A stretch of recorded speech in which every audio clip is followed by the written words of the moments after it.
जिला अस्पताल चित्रकूट में होता है मरीजों के साथ भेदभावपूर्ण व्यवहार। एडवोकेट उच्च न्यायालय इलाहाबाद विनय कुमार पाल ने बताया कि मेरी बहन को डिलीवरी होना था, जिसके लिए 16 अक्टूबर को हम जिला अस्पताल लेकर पहुंचे, जहां मौजूद ड्यूटी डॉक्टर ने भर्ती करने से इनकार कर दिया।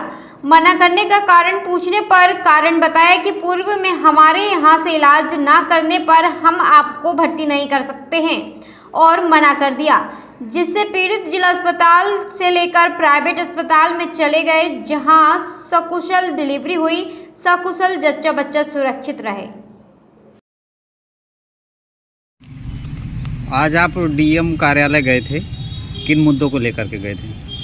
मैं जिलाधिकारी महोदय को जो जिला अस्पताल के सीएमएस और महिला चिकित्सक जो अपने कर्तव्यों का सही निर्वहन नहीं कर रही, उनके खिलाफ पत्र मैंने रजिस्टर्ड डाक से माननीय जिलाधिकारी महोदय को अग्रसित करके माननीय मुख्य न्यायाधीश उच्च न्यायालय, माननीय मुख्यमंत्री, माननीय प्रमुख सचिव, माननीय स्वास्थ्य कल्याण विभाग को मैंने बाई डाक ये पत्र भेजे हैं, क्योंकि कल मेरी छोटी बहन की डिलीवरी का मामला था।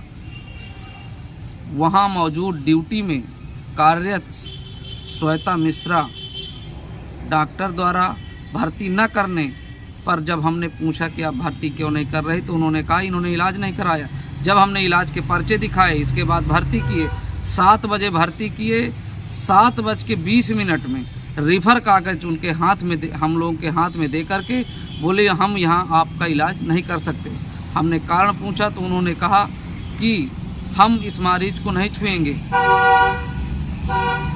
परिजनों और हम स्वयं और हमारे पिताजी जब सीएमएस साहब से बात किया तो उन्होंने कहा जो मेरे स्टाफ और मेरा डॉक्टर कह रहा है वही होगा, और हम इस जिला अस्पताल में हम जो चाहते हैं वही करेंगे।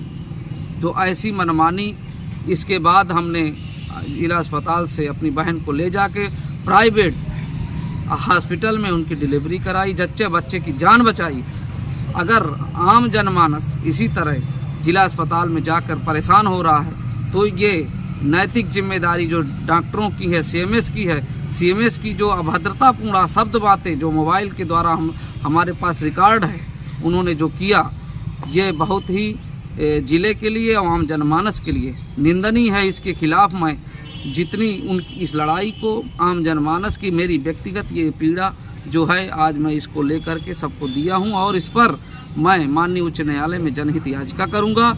और इनकी जांच जो ये प्राइवेट हॉस्पिटल खोल करके आम जनमानस के लूटने का जो काम कर रहे हैं जिला अस्पताल में, हर कमरे में एक दलाल बैठा करके जो यहाँ की स्वास्थ्य व्यवस्था है उसको खरीद फरोख्त का अड्डा बना दिए हैं, और न ही जनप्रतिनिधि की बात मानते हैं, न ही किसी संभ्रांत आदमी की बात मानते हैं, न बौद्धिक वर्ग की बात मानते हैं।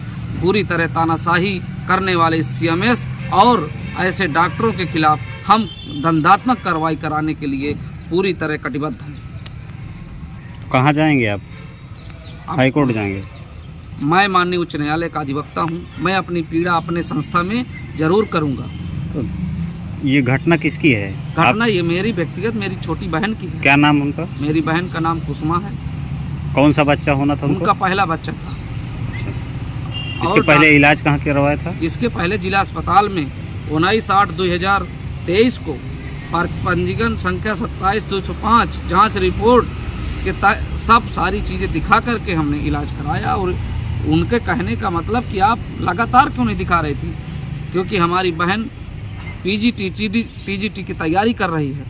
अगर कोई अध्ययनरत छात्र लगातार आपके पास नहीं आएगा और आपके प्राइवेट संस्था में नहीं जाएगा तो आप उसकी इलाज नहीं करेंगे। तो उनका क्या विरोध था कि हमारी प्राइवेट संस्था में नहीं आई थी इलाज उनका के लिए? कहना है कि आप हमको नहीं दिखाई हो, इसलिए हम नहीं देखेंगे और हम इसको टच भी नहीं करेंगे। हमने कहा मैडम आप जांच कर लीजिए, लेकिन जांच न करने के बाद उन्होंने रिफर लेटर अपने मन से जल्दी से बना करके उनको थमा दिया प्राइवेट, और ना ही एम्बुलेंस की सुविधा कराई। मैंने अपने व्यक्तिगत गाड़ी पर लेकर के उनको प्राइवेट अस्पताल में दिखाया। उनके कहे द्वारा हॉस्पिटल ले गए या स्वयं? नहीं, हम फिर अपने द्वारा ले गए। अच्छा। ना ही उन्होंने कोई सुविधा की। तत्काल डॉक्टर वहीं से चली गई। क्या नाम डॉक्टर? डॉक्टर श्वेता मिश्रा हैं। सीएमएस ने मोबाइल द्वारा जो हमारे मोबाइल से वार्ता हुई उसमें मेरे पिताजी से अभद्रता से बात किया, हमसे भी बात किया, लेकिन उनकी गैर जिम्मेदारानी जो वातावरण, जो उनकी भाषा थी, एक मरीज और आम जनमानस के लिए नहीं, एक नौकर जो जैसे वो सेवा भाव नहीं, उसमें एक नौकरशाह और तानाशाही जैसे रवैये से उनकी वार्ता चल रही थी।